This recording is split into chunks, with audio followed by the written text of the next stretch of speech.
18절 말씀, 38절 말씀부터 40절. 열왕기상 18장 38절부터 40절 말씀까지입니다. 37절부터 읽겠습니다. 37절부터.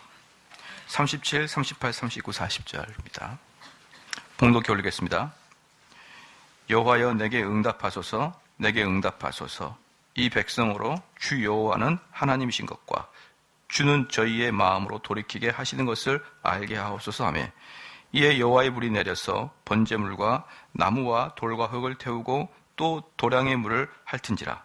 모든 백성이 보고 엎드려 말하되 여호와 그는 하나님이시로다, 여호와 그는 하나님이시로다 하니, 엘리야가 저에게 이르되 바알의 선지자를 잡되 하나도 도망하지 못하게 하라 하며, 곧 잡는 자가 엘리야가 잡는지라. 엘리야가 저희를 기손 시내로 내려가 거기서 죽이니라. 아멘. 기도의 응답으로 내린 불입니다. 오늘은 엘리야의 기도를 좀 우리가 어떤 기도였길래 불로 응답이 되는 기도인가.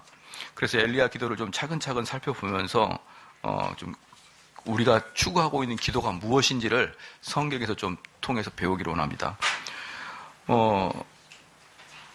사실 우리 성도들에게 진심으로 묻는다 그러면 정말 기도의 응답이 있느냐 이 말이에요.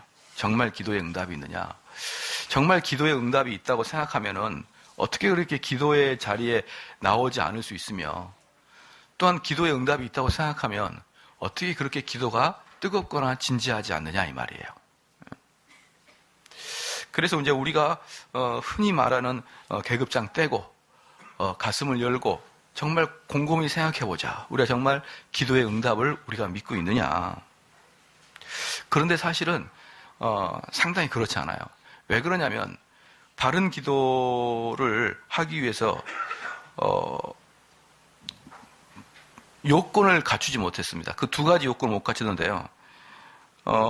첫 번째는 기도 응답 받을 수 있는 그런 기본적인 자세가 되어 있지 않고, 두 번째는요, 기도를 비성경적인 방법으로 간구하기 때문에 그렇습니다. 자세가 되어 있지 않고 우리가 구하는 것들이 비성경적인 것이다 이 말입니다. 그렇기 때문에 사실은 기도가 응답이 안 되는 거예요. 그렇죠? 제가 언젠가 계속적으로 말씀드리지만 우리 기독교는 보편적 종교입니다. 보편성 종교. 이 보편적 종교라는 게 무엇이라 했습니까? 내가 하면 되고 또 쟤도 하면 되는 거예요. 똑같은 방식으로. 나는 되는데 저 사람이 안 된다. 그건 특별한 방식이죠. 그렇기 때문에 기독교를 보편적 종교라고 말하는 것은 그 방식을 그대로 하면 하나님께서 그 길을 축복의 길로 예비해놨기 때문에 누구든지, 남자든지 여자든지 종이나 자유자든지 아무런 구별 없이 그 길을 걸어가는 자에게는 하나님이 예비하신 복을 주신다 이 말입니다. 그렇기 때문에 마찬가지로 이 기도 응답도 엘리야가 하는 기도를 그대로 답습하면 우리들도 엘리야와 같은 기도의 응답을 받을 수가 있다는 것이죠. 이 기도라는 것은 어떤 겁니까? 우리가 이론적으로 그 공부를 배우지만 실질적으로 이론적인 공부가 되는 게 내 온 몸에서 에너지가 되고 힘이 되고, 그 배웠던 이론들이 내 몸에서 발현되기 위해서는 힘이 필요하는데 그게 바로 기도인 것이죠. 그렇기 때문에 기도 이외에는 이런 유가 나갈 수가 없는 거죠. 그래서 기도라는 것은 하나님을 경험하는 것이고, 그리스도인이 그리스도와 함께 영적 교제를 나눌 수 있는 유일한 것이고요. 기도는 우리의 영적인 은혜와 육신의 필요를 공급받기 위한 수단인 것이죠. 그렇기 때문에 우리의 믿음이 하늘로 올라가는 것이고, 하나님의 복이 땅으로 내려오는 게 기도인 것이죠. 그러니까 기도라는 것은 통로인 겁니다. 우리가 하나님과 교제할 수 있는 통로, 또 하나님이 예비하신 그 복이 우리에게 내려오는 통로. 그렇기 때문에 어떤 기도해야 되느냐라고 말할 때 제일 중요한 게 통로가 막혔느냐 안 막혔느냐가 제일 중요한 거예요. 기도 자체가 뭐가 아니잖아요. 기도는 통로고 단순히 도구이기 때문에 그 기도 자체가 아니고, 그 기도를 통로를 할 때 그 통로가 막혔느냐 안 막혔느냐를 보는 것이 우리가 살펴보는 기도인 것입니다. 그런데 이사야서 59장 2절 말씀에 이렇게 말하고 있거든요. 너희 죄악이 너희와 너희 하나님 사이를 내었고 너희 죄가 그 얼굴을 가리워서 너희를 듣지 않으시게 함이니 라고 이사야서 59장 2절에 말했었죠. 그러니까 이사야서 말씀에는 뭡니까? 우리의 소원을 들어주지 않는 것은 당연히 죄 때문이다 라는 것이죠. 에레미야 5장 25절 말씀에 이렇게 말합니다. 너희 죄가 너희에게 오는 좋은 것을 막았느니라 라고 말합니다. 그러니까 이사야서는 우리의 믿음이 하늘로 올라가지 아니하고, 그다음 에레미야서는 하나님의 좋은 것이 나에게 내려오지 않는다라고 하는 것이죠. 그렇게 되는 이유는 그 중간에 끼어있는 죄 때문이다라는 것이죠. 만일 그리스도인들이 행실이 어떻든 기도 응답을 받을 수 있다고 생각하는 것은 그래서 큰 착각인 것입니다. 나의 행실은 하나님이 이해해 주시겠지 하면서 그 죄를 그대로 두고 있는 그 기도는 아무런 응답을 받을 수가 없는 거예요. 시편 66편 18절 말씀에 내가 내 마음에 죄악을 품으면 주께서 듣지 아니하시리이다 라고 이야기하는 것이죠. 그러니까 계속적으로 지금 성경에서 뭐라고 이야기하는 겁니까? 죄가 있으면은 기도의 왕래가 없다는 거예요. 그게 지금 성경에서 계속 말하고 있는 것입니다. 그러므로 기도의 응답이 있기 위해서는 단순히 우리가 주님을 믿느냐, 주님의 이름을 의지하느냐 라는 게만 되는 게 아니라는 것이죠. 이걸로만 되는 게 아니라는 거예요. 그분과 교제가 있어야 되는 것입니다. 우리는 주님과 교제가 있어야 되는 거예요. 그럼 그 교제가 뭡니까? 사랑하는 성도 여러분, 목회자와 우리 성도의 교제가 뭘까요?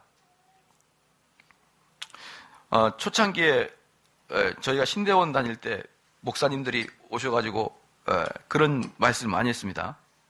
성도들과의 관계를 잘 해라, 교제를 잘 가져야 된다라고 이제 말씀하시면서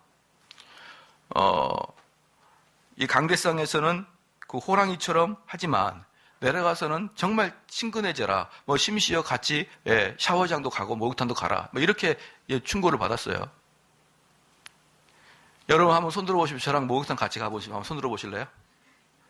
물론 장재웅 기사님이 저를 2번 유혹했어요. 같이 샤워장 가자고. 안 갑니다. 저는 안 가요. 한 2번 했는데 저는 혼자까지 안 갑니다. 뭐 그런 유혹을 능히 이길 수 있습니다. 저는. 성도들 간의 교제는 그렇게 목회자가 성도들과 그렇게 아주 친분이 있게 있는 게 아니에요. 그게 성도들과 목회자의 교제가 아닌 것이죠. 그 성도와 목회자의 교제를 잘 모르기 때문에 그렇게 이야기하는 것이고, 실질적으로는 성도와 목회자의 교제는요, 목회자가 말씀을 하는 것을 성도가 실천할 때 진정 교제가 되는 거예요. 그 말씀을 받고 그것이 옳다고 느끼고 그 말씀대로 따라 살 때 비로소 목회자와 그 성도는 정말 뜨거운 관계가 되는 겁니다. 그런데 말씀을 전하고 아무것도 하지 않은데 같이 목욕탕 갔다고 해서 더 이상한 겁니다. 그럼 나중에 시간이 지나면 어떡할까요? 이 집사님은 내 설교를 안 믿나? 그렇게 된다 그러면 점점 목회자의 인격까지 들어오는 거예요. 이 사람 나를 잘 신뢰하지 않나 보다라고. 첫 번째는 이분이 하나님 말씀 잘 안 믿나라고 하다가 나중에는 이분이 나를 신뢰하지 않구나라고 하는 거예요. 그러니까 성도하고 목회자의 관계는요, 그냥 같이 목욕탕 가고 그러는 게 아닌 거예요. 목사가 말씀을 선포하면 그 말씀이 옳은 것이면 성도들이 그 말씀에 따라 실천할 때 목회자들은 같이 샤워장을 가지 않아도 정말 기쁜 거예요. 그를 볼 때마다. 왜? 다른 걸 다 떠나서 저 사람은 나를 존중하는구나, 이 마음이 있는 거거든요. 저분은 나를 존중하는구나. 근데 그렇지 않으면 어때요? 앞에서는 안녕하세요라고 하지만 하나도 나를 존중하지 않구나라고 생각하면 인격적인 관계 자체가 안 되는 거예요. 그렇기 때문에 여러분들이 하나님과 교제한다는 뜻은 무엇입니까? 하나님 말씀에 순종한다는 것밖에 안 되는 거예요. 그래서 내가 주님과 동행한다라고 할 때 그 은사주의자들처럼 하나님 내가 지금 바이어 만나러 가는데 그 일이 순적하게 되도록 해주세요. 혼자 중얼중얼 거리면서 길거리 지나다니는 게 하나님과 동행하는 게 아니란 말입니다. 많은 사람들이 그렇게 하나님과 동행하는다고 자꾸 얘기해요. 그래서 제가 어떤 아는 분은 전철에 의자에 앉아가지고 너무나 이제 힘든 거예요. 너무나 힘드니까 그 앞에 예수님이 딱 서 있더라는 거예요. 환상 중에. 이분이 너무나 힘드니까 그 하나님께, 하나님 왜 저한테 이렇게 어려움을 주십니까? 이렇게 얘기했다는 거예요. 이건 남들이 보면 미친 사람이죠. 혼자 앉아가지고 앞에 쳐도 왜 나한테 어려움을 줍니까? 그럼 아무도 없는데, 이러는 것을 하나님과 동행한다라고 생각하는 사람이 종종 있어요. 종종. 근데 하나님과 동행은 그거 아니에요. 그건 미친 사람들이 주로 하는 거고요. 정상적인 사람은 그렇게 하지 않고 하나님 말씀에 순종해 나가는 삶을 사는 것을 하나님과 동행하고 교제한다라고 하는 거예요. 그렇기 때문에 기도 응답을 받겠다. 이런 사람들은 단지 내가 주님의 말씀을 의지하고 주님의 말씀을 믿고 또는 주의 이름을 힘입어서 기도하고 이런 차원이 아니라 더 나아가서 엘리야처럼 하나님과 동행하는 삶을 살아야 되는 거예요. 그래서 그 삶이 하나님의 법도에 따라 쭉 살아가는 사람들에 의해서 하나님께 기도가 된다 이 말입니다. 그렇죠? 그래서 요한복음 15장 7절 말씀에 너희가 내 안에 거하고 내 말이 너희 안에 거하면이죠. 너희가 내 안에 거하고 하나님 예수 그리스도의 말씀이 너희 안에 거하면 그게 뭡니까? 그 말씀을 심령 속에 받아서 순종하고 있다는 뜻 아니에요. 그러니까 내 말이 너희 안에 거하면 무엇이든지 원하는 대로 구하라. 그러면 이루리라라고 하신 거예요. 우리가 하나님 말씀이 내 마음에 거해서 그 말씀대로 살기를 원하는 자들은 무엇이든지 구하면 된다 이 말이에요. 무엇이든지 구하라 이 말입니다. 무엇이든지. 그 말씀이 내 안에 있을 때 요한일서 3장 22절에 무엇이든지 구하는 바를 그에게 받나니 이는 우리가 그의 계명을 지키고 그 앞에서 기뻐하시는 것을 행함이니라. 그러므로 기도로 하나님께 나아간다는 것은 어떤 것인지 여러분 잘 아시겠죠? 히브리서 10장 22절 말씀에 마음의 뿌림을 받아 양심의 악을 깨닫고 몸을 맑은 물로 씻었으니 참 마음과 온전한 믿음으로 하나님께 나아가야 된다 이렇게 하는 거예요. 그럼 여러분들이 하나님께 나아가야 된다 이 뜻이 뭐라고 한다고 히브리서 10장 나와 있죠? 마음의 뿌림을 받아. 이 뿌림 받는 게 뭡니까? 제사장이 그 정수물을 떠서 이렇게 뿌리잖아요. 이스라엘 사람들이 그 성 밖에 갔다 오면 그 성 밖에는 이스라엘 사람들한테는 어떤 의미입니까? 성 밖에는 마귀가 사는 지역이에요. 왜? 거기는 불모지거든요. 거기 가면 다 죽거든요. 그러니까 그 성 밖으로 뭡니까? 나쁜 사람들이든지 여러분 요한복음 보면은 뭐예요? 소경된 자가 눈 떴을 때 너 누가 뜨게 했냐? 그러니까 예수라는 자가 뜨게 했나이다. 너는 그를 누구라 생각하느냐? 선지라 생각하나이다. 하나님 보낸 자입니다. 이렇게 생각하다가 이놈 나가 그래가지고 어디로 갑니까? 광야로 쫓김을 받잖아요. 그 광야는 뭐예요? 네가 좋아하는 마귀들이 있는 곳으로 가라 이 뜻이에요. 그렇죠? 그러니까 이스라엘 사람들은요 광야를 갔다가 들어올 때는 항상 그 정문에서 그 성문에서 몸을 씻어야 됩니다. 그때 씻을 때 어떻게 되냐면 그 송아지를 불에 태워가지고 갈아가지고 송아지 가루를 딱 놔둬요. 가루를. 그리고 옆에다가 물을 놔둡니다. 그럼 물하고 송아지 가루를 섞어가지고 이파리. 그 이파리로 이렇게 찍어가지고 사람들이 뿌리는 거예요. 이렇게 뿌려요. 그러면 이제 그가 어떻게 되는 거예요? 이제 정결케 되고 온다는 거거든요. 그러니까 히브리서 10장 22절에 마음의 뿌림을 받아. 이것은 뭡니까? 정결케 된다는 거예요. 정결케 된다. 마음의 뿌림을 받아. 양심의 악을 깨닫고 몸을 맑은 물로 씻었으니 참 마음과 온전한 믿음으로 하나님께 나아가야 된다. 그러니까 하나님께 나아간다는 것은 무슨 뜻이고요? 죄를 깨끗이 씻어낸다는 뜻이고요. 그렇죠? 죄를 깨끗이 씻어낸다는 뜻이고, 그리고 죄를 깨끗이 씻어낸 자가 하나님 말씀이 내 마음에 들어와 있어서 그 말씀을 실천해 나갈 때 그는 하나님과 동행하는 거예요. 에녹은 평생 동안 하나님과 동행하였다. 나도 그렇게 하나님과 동행하고 싶다. 그런 사람들은 어렵지 않아요. 하나님 말씀에 순종해 나가면 되는 겁니다. 그게 하나님과 동행하는 거예요. 그래서 시편 119편 9절 말씀에 주의 말씀으로 우리의 더러운 행위를 씻은 후에 나아가게 한다라고 이렇게 표현되어 있어요. 그래 결국은 뭡니까? 하나님 말씀이 내 안에 들어온다는 것이 무엇이고 내가 예수 그리스도와 함께 말씀 안에서 동행한다는 뜻이 뭡니까? 시작! 죄를 피해가는 거예요. 죄를 피해가는 거. 그러니까 죄를 피해가는 것과 말씀을 순종하는 것과 하나님과 동행하는 것들이 다 동의한 거예요. 그렇기 때문에 이러한 죄를 피해가는 일이 없이 이러한 것들이 하나님과 동행하는 관계 없이 하나님, 나는 하나님의 아들이고 나는 하나님의 기도 응답 받기를 원합니다. 그렇게 백날 해봐야 아무런 기도 응답이 일어나지 않습니다. 아무런 기도 응답이 일어나지 않으니까 맨날 와가지고 머리 숙이고 기도해봐야 기도 응답이 안 일어나니까 한 번, 두 번은 오는 거예요. 막 입에 침이 거품이 나도록 주여 바다바다 해서 안 되면은 무슨 오토바이 같은 소리를 내가면서 기도하다가 그래도 안 되면 어떻게 되는 거예요? 점점점 식어요. 그러니까 둘 중에 하나가 됩니다. 기도 모임을 안 오든지 기도를 해도 그 하나님이 들어주지 않을 것 같으니까 너무나 형식적이고 냉랭하게 기도하는 거예요.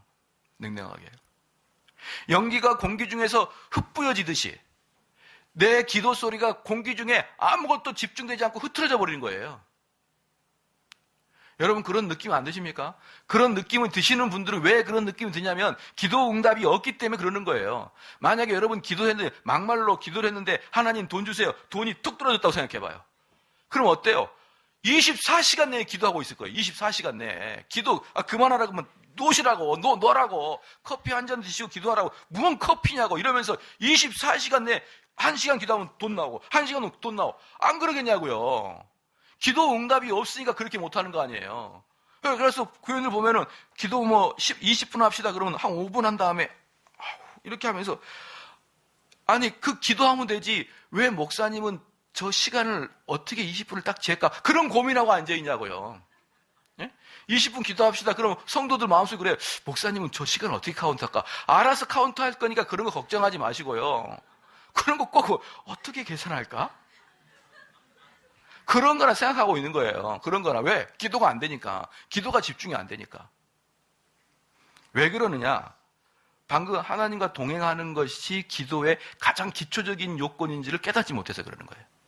그냥 동행하지 않고 매번 이렇게 지내다가 와가지고 하나님 뭐 이거 주세요 저거 주세요 이렇게 기도하니까 기도해봐야 그게 들어지냐 이 말이에요. 안 들어지니까 나중에 점점 사람이 안 오게 되고 기운이 빠집니다. 그러면 이제 열왕기상 18장을 보면서 엘리야가 어떻게 기도했는지 한번 잠깐 보면 엘리야가 어떤 기도를 했는지를 보기 전에 엘리야가 어떤 삶을 살았는지 한번 봐보십시오.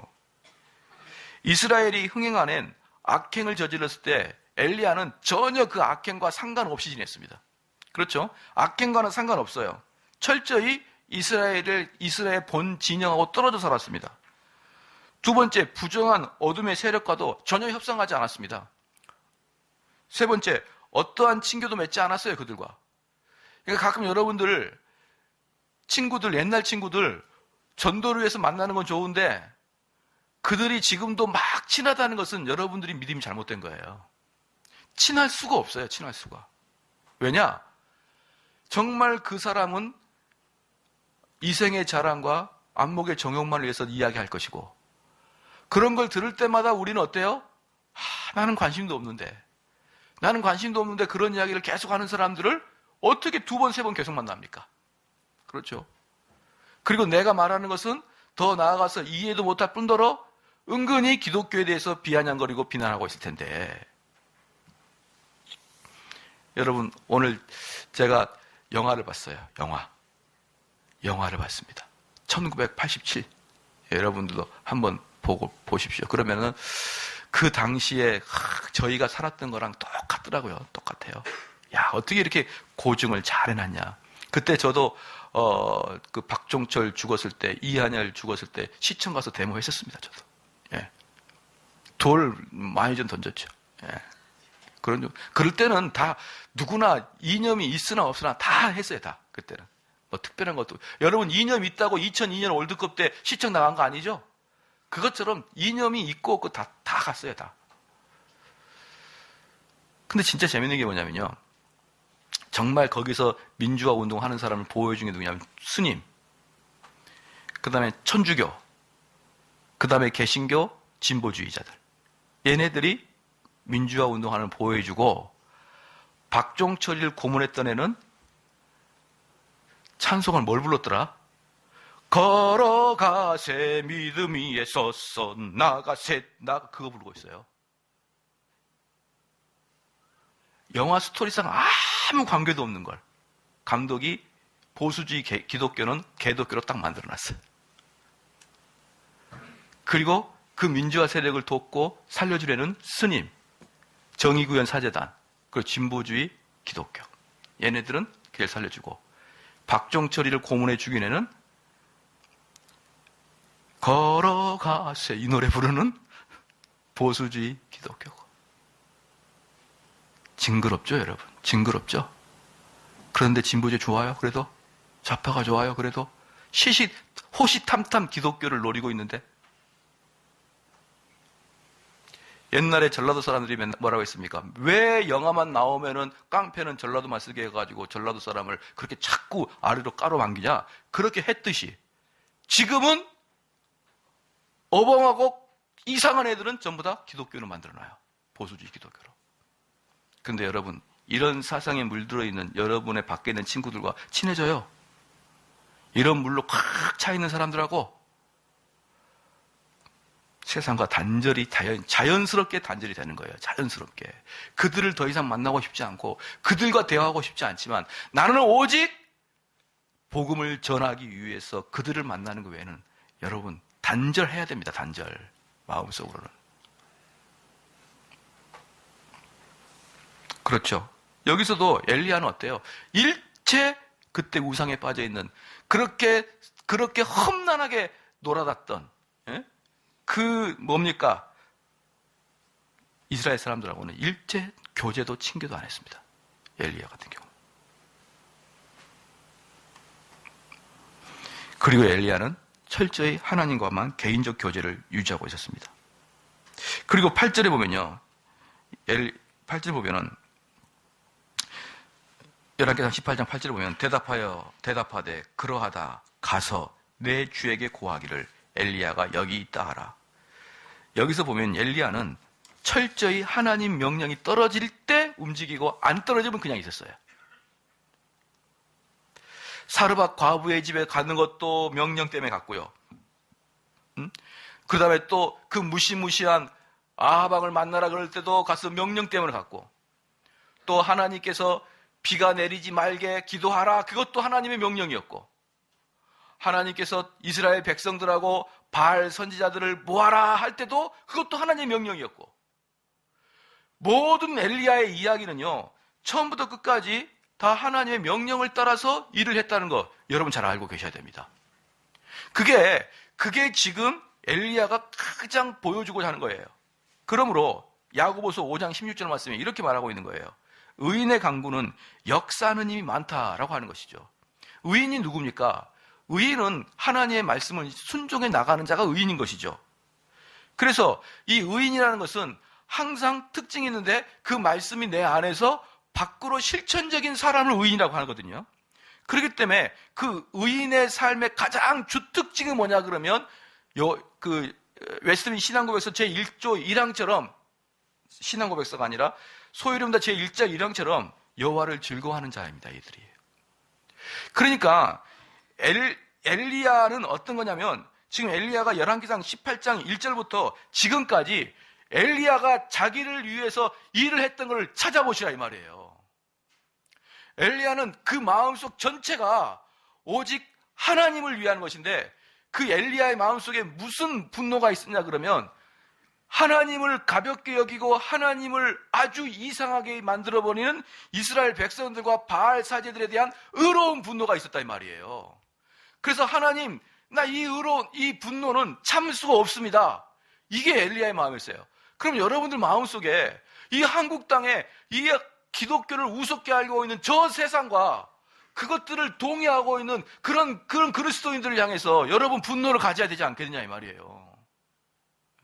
한국 사회를 통해서 그런 분노에서 가서 부러뜨리고 그런 게 아니고, 저들이 하나님을 떠나서 하나님을 방자히 여기고 있으며 하나님에 대해서 비아냥거리고 있는 그들을 향해서 여러분 왜 분을 내지 않느냐 이 말이에요.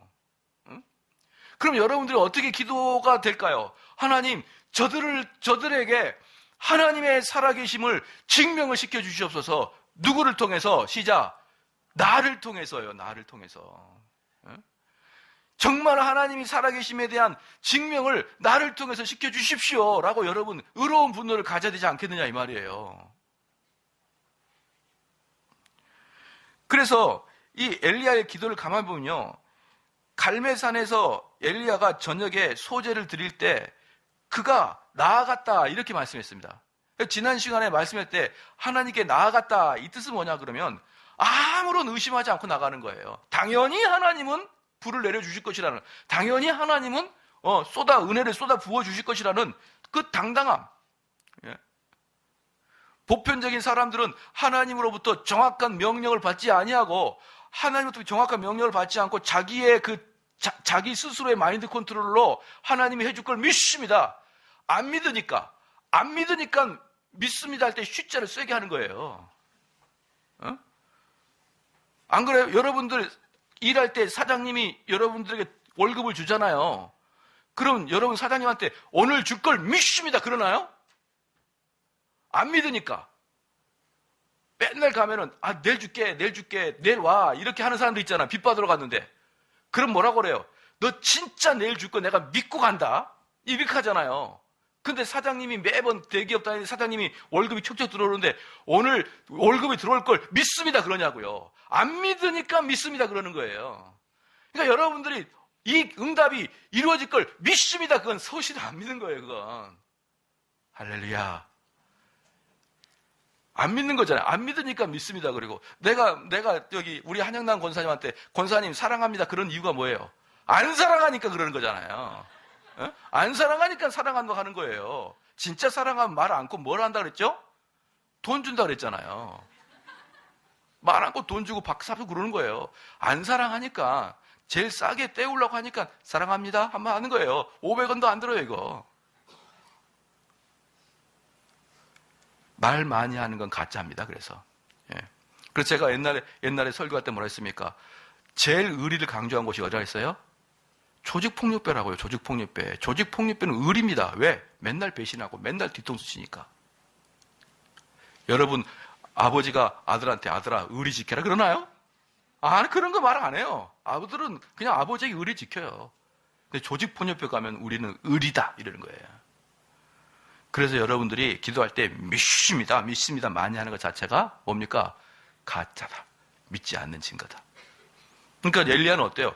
믿습니다 이런 얘기 하나도 안 하고 하나님께 담대히 나아갔다. 할렐루야. 또 아무것도 안 하고 담대히 나가봐. 되나 안 되나? 이 담대히 나간 이유가 뭘까요? 그동안 하나님과 동행했다니까요. 하나님과 동행했기 때문에 하나님이 어떤 것을 나한테 요구한 걸 다 알고 있었어요. 하나님께서 요구하시는 법을 다 알고 있었으니까 이대로만 하면 엘리야도 똑같아요. 보편적 종교예요. 기독교는. 하나님께서 말씀하신 이대로만 하면 하나님이 약속하신 게 내려온다는 것을 알고 있었기 때문에 그대로 하는 겁니다. 가서 아하방 불러와라. 아하방 만나라. 가서 바알 선지자 모아라. 다 하나님 시켰잖아요. 그리고 하나님이 시켰으니까 가서 제단을 올려라. 각을 떠서 올려라. 물을 부어라. 다 하나님 시킨 거예요. 그러니까 그 하나님께 나아가는데 일절 망설임도 없이 수많은 사람이 보고 있는데 당당하게 제물로 가는 겁니다. 이 엘리야가 당당하게 제물로 가게 된 그 이유는 동행했다는 뜻이에요. 동행. 그 전에 하나님께서 그렇게 해주실 걸 너무나 잘 알고 있기 때문에 당당히 가는 거예요.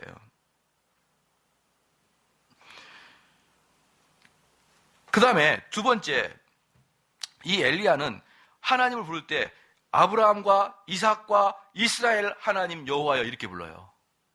자, 지난 시간에 그 말씀했습니다. 아브라함과 이삭과 또 야곱의 하나님 이렇게 부를 때마다 어떤 하나님을 생각하라고 했습니까? 시작.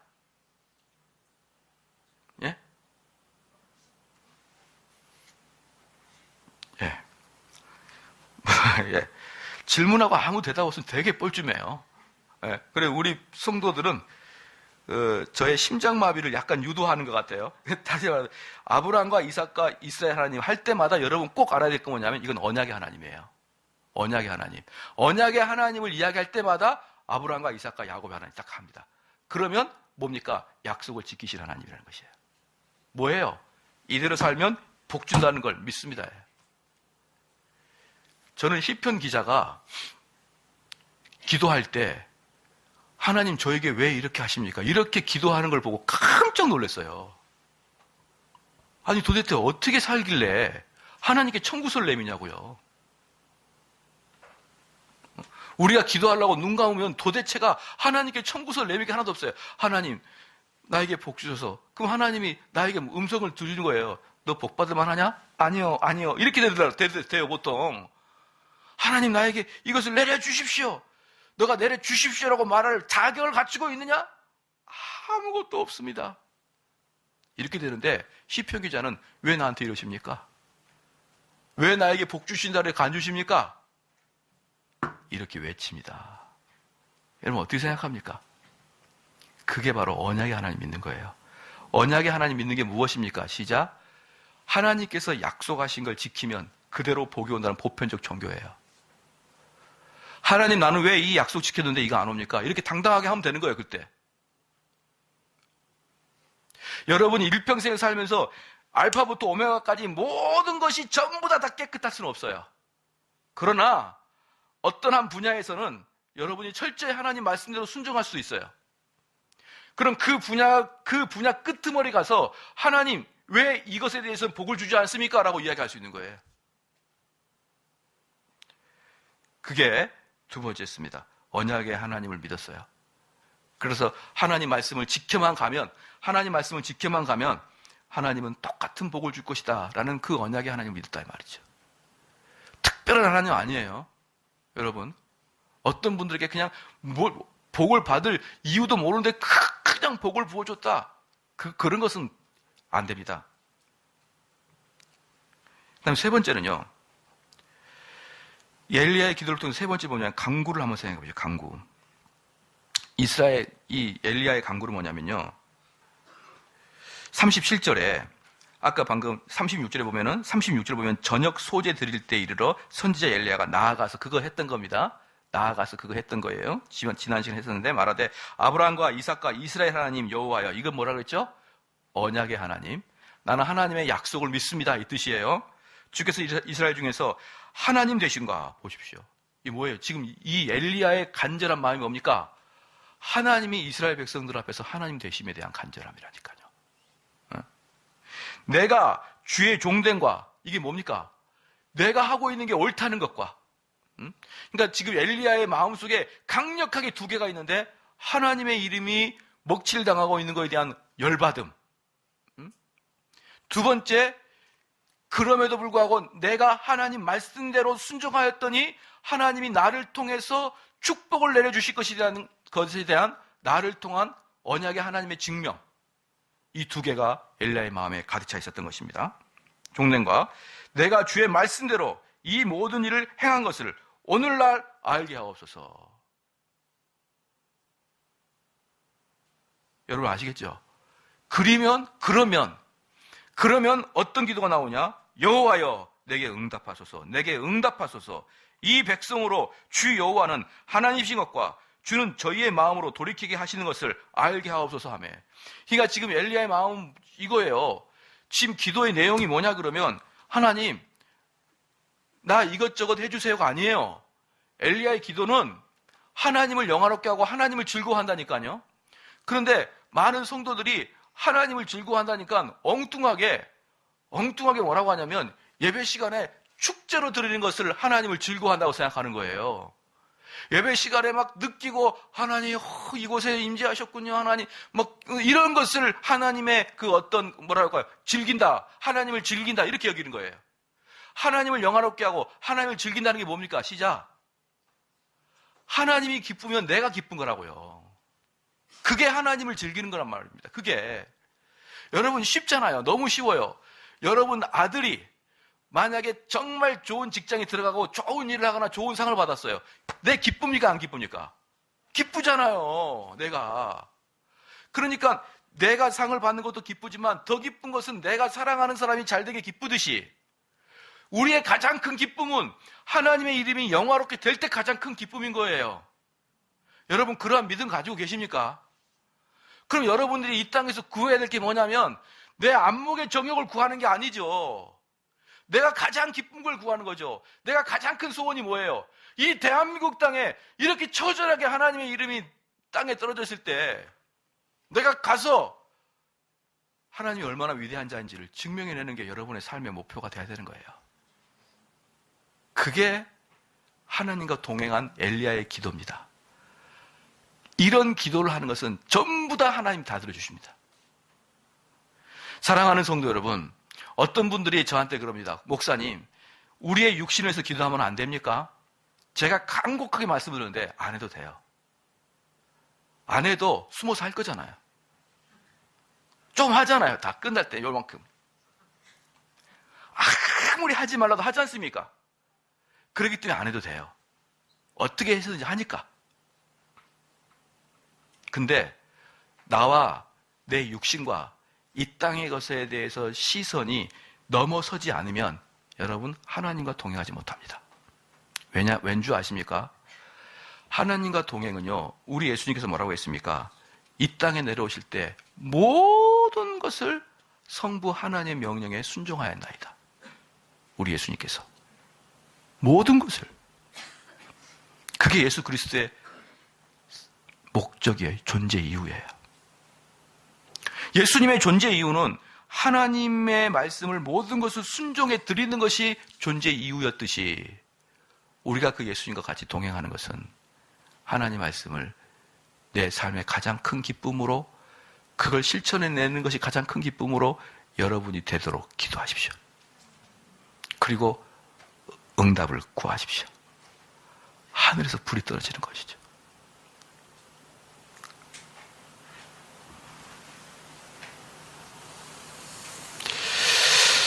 그러니까 야고보서 4장 3절에 뭐라고 합니까? 구하여도 받지 못함은 정욕으로 쓰려고 잘못 구함이니라. 우리가 이 땅의 것에 맨날 나 문제, 내 문제, 하나님 내 결혼 못한 문제, 하나님 내 이번에 사업의 문제, 하나님 건강의 문제, 하나님 자녀의 문제, 맨날 구하네. 엘리야가 그 기도한 거 봐봐요. 바울이 그런 기도했나 봐봐요. 좀 보고 기도하자 이 말입니다. 보고. 우리 주님이 그런 기도하라고 가르쳤나고요. 맨날 앉아가지고 육신의 것만 기도하다가 그런 거 기도하지 마라 그러면 목사님, 그럼 육신의 것을 하나도 구하면 안 되겠나요? 육신의 것을 구하면 이단이겠네요? 저한테 와서 그렇게 이단이다 이놈아, 너 이단이야. 그러니까 진짜 이상하시다 그러고 가는 거예요.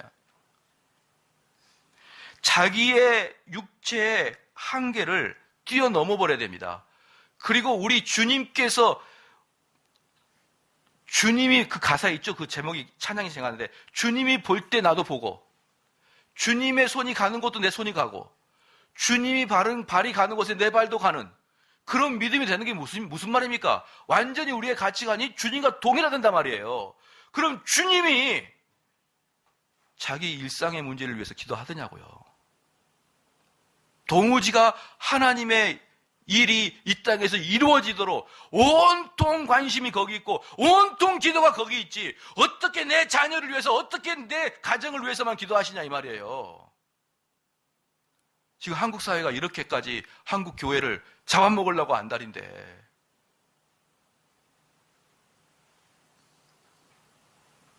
요한일서 5장 14절 말씀에 그를 향하여 우리의 가진 바 담대한 것이 이것이니, 무슨 말입니까? 요한일서 보니까 우리는 예수님에게 담대하게 구한다는 거예요. 담대하게. 그를 향하여 우리의 가진 바 담대한 것이 이것이니 그의 뜻대로 무엇을 구하면 다 들으심이니라. 아시겠죠? 왜 우리 기도가 응답이 안 되는지. 온전히 주의 뜻이 아니라 내 뜻대로만 구하니까. 내 뜻대로만.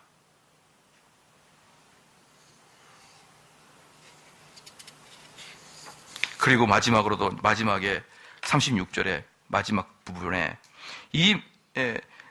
내가 주의 종됨과 내가 주의 말씀대로 이 모든 일을 행하는 것을 오늘날 알게 하옵소서. 뭡니까 이게? 하나님 말씀대로만 하면 놀라운 은총이 내리는 걸 믿어야 된다 이 말이에요. 그걸 증명시켜달라. 여러분, 제가 잠깐 제 간증을 잠깐 말씀을 드리고 이제 기도를 좀 하겠습니다. 우리 성도들이, 제가 몇 분들에게 말씀을 드렸지만, 저는 이 교회 시작할 때 딱 죽을 각오를 하고 시작했어요. 죽을 각오를 하고. 이 죽을 각오는 뭐였냐면, 여러분만 아세요. 우리 오늘 또 이렇게 아시고 또 이렇게 많이 알고 어른들하고 그러면 안 돼요. 제 마음 깊숙이 뭐가 있는 줄 아십니까?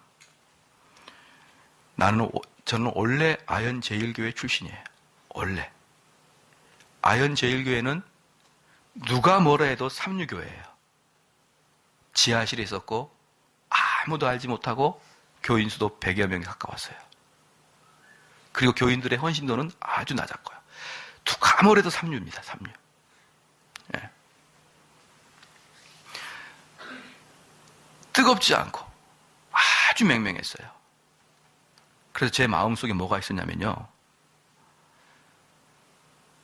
이 삼송제일교가 만약에 성도가 없어지면, 다 망해버리면 팔아서 빚 갚고 다시 야연절교로 가지, 이 마음이었어요. 이걸 여러분에게 처음으로 고백합니다. 어차피 내 그릇은 그거야. 그래서 저는요, 이 교회가 망해질 것이라는 그런 마음을 가지고 교회를 했었습니다.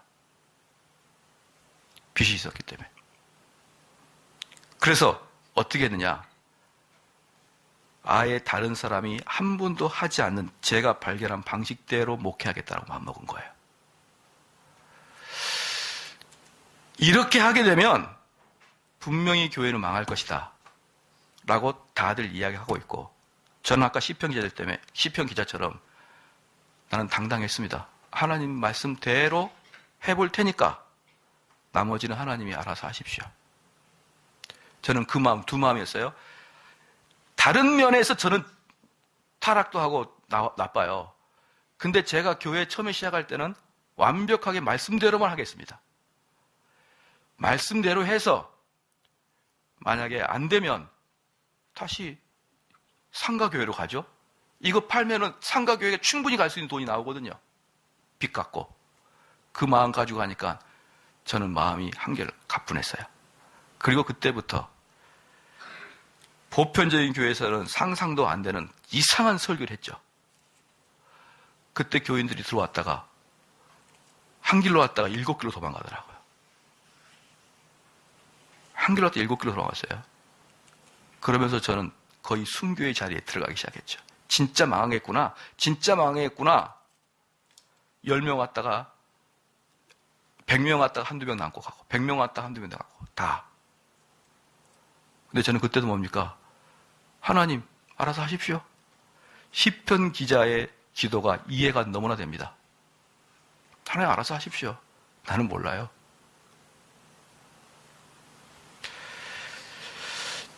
여러분도 잘 아시다시피 지금 어느 정도 약간의 안정권에 들었어요. 그러면 제 마음에 어떤 마음이 있을까요? 제 마음에 어떤 마음이냐면 더 하나님 말씀을 해야겠다는 마음이 더 용기가 생기는 거예요. 더. 그래서 사람들이 그럽니다. 목사님 초창기보다 더 날카로워졌다고. 목사님 초창기보다 더 말씀으로 우리를 책망하고 꿰뚫었다고.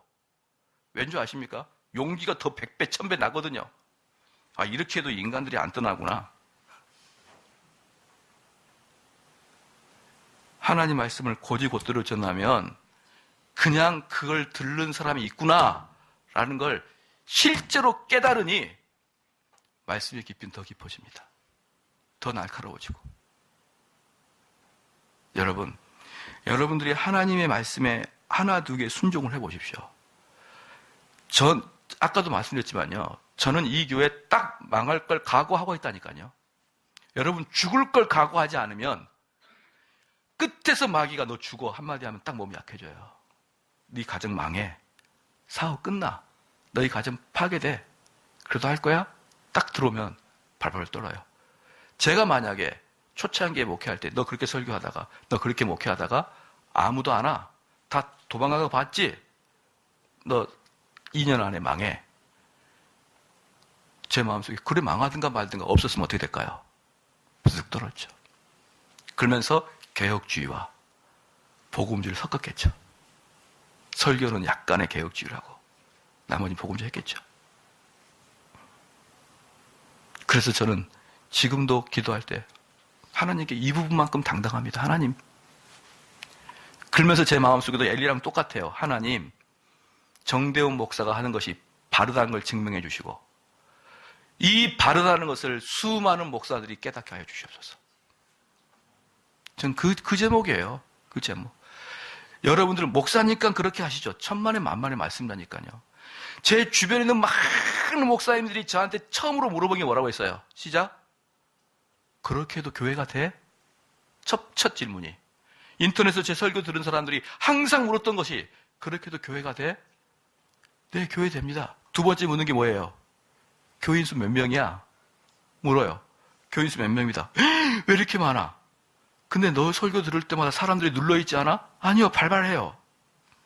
와보세요. 무슨 말입니까? 목회자도 못해요, 이렇게. 내가 말씀 하나 믿고 내가 온 것을 이것에 내가 망해도 되니 그냥 내 말씀으로만 가보겠습니다. 라는 거, 여러분, 그거 순교의 마음이었어요. 그런데 문제가 뭐냐면, 뭐가 문제가 아니라 뭐가 은혜를 받냐면, 그렇게 한번 해보면요, 엘리야와 같이 담대해집니다. 이거 괜찮네? 정말 살아나네? 정말 성도들이 소생하네? 정말 성도들 마음속에 회복이 있네? 이걸 느끼기 시작하면, 그때부터는 더 인간적인 방편 안 해요. 더 안 하고, 오직 말씀만 붙들어요. 여러분, 이게 기도입니다. 그리고 기도할 때, 하나님, 정대현 목사가 하는 것들이 한국교회 목사들에게 쫙 알려져서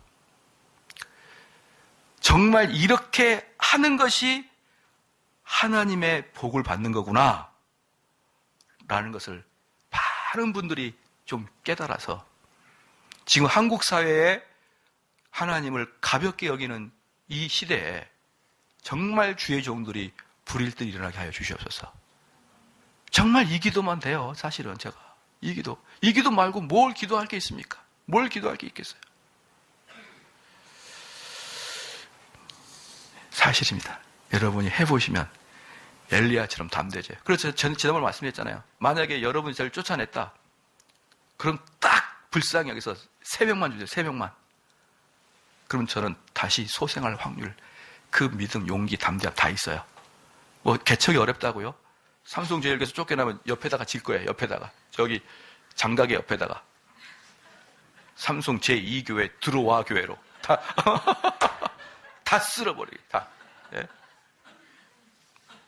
왜 개척이 어려워요? 하나님 말씀만 전하면 되는데. 인간적인 방편을 사용하려니까 안 되는 것이죠. 그걸 증명하고 싶은 거예요, 사실은. 우리 찬송가 하고 우리가 기도하겠습니다. 찬송가 364장, 찬송가 364장, 새 찬송가 338장.